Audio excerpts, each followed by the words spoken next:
2 தர்பூசணி பழம் வாங்கி சாப்பிட வேண்டியது தான். எவ்வளோண்ணா பழம் பீஸு? 10 ரூபா ஒரு பீஸ். 10 ரூபா ஒரு பீஸா? ஜோடி 10 ரூபான்னு கொடுண்ணா. ஜோடி 10 ரூபான்னு கொடுங்க. ஆனால் கொடுண்ணா, வெயில் காலத்தில் கம்மி கொடுண்ணா. கொடு 10 ரூபா கொடு சாப்பிடு. இந்தண்ணா நம்ம தோட்டத்து போல தான், இல்லைன்னா கொடுக்க மாட்டேன். ஆ கொடு, இன்னும் 10 ரூபா கொடு.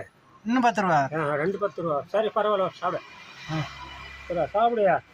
உங்கள் தோட்டத்தேவா? நம்ம தோட்டத்தில் தமிழ்நாடு காயை எட்டணும் வந்து. தமிழ்நாட்டு காய் 20 ரூபா விற்கிறாங்க. சாப்பிடு. டைம் சாப்பிடு. பாருங்க, 10 ரூபாய்க்கு 2 பீஸ் யாருமே கொடுக்க மாட்டாங்க. நம்ம சின்னத்தோர் மட்டும் தான் கொடுப்பாரு. பாருங்க, அவர் தோட்டத்திலே விளைஞ்சது. அதனால தான் நான் எல்லாம் ஒரு பீஸ் 10 ரூபாய் விற்கிறாங்க. இவர் வந்து ஜோடி 10 ரூபாய்னு கொடுத்துட்டாரு எனக்கு. எல்லாரும் 20 ரூபான்னு விற்றுங்கிறாங்க. என்ன ஆகாதா? சரி சின்னதர, நாம இப்போ பழம் வீடியோ எடுத்தங்கல்ல, அது நம்ம காமெடிக்காக எடுத்துங்களா உண்மையா எடுத்துங்களா? காமெடிக்காக தான் எடுத்தோம். ஜோடி 10 ரூபா. ஜோடி 10 ரூபா. ஆனால் ஒரு பழம் உண்மையான ரேட்டு 20 ரூபா. 20 ரூபா பீஸு. பிடிச்சிருந்தா ஒரு லைக் பண்ணுங்க. லைக் பண்ணுங்க. இது போல நல்ல வெயில் காலத்தில் நல்ல வீடியோ போடுவோங்க.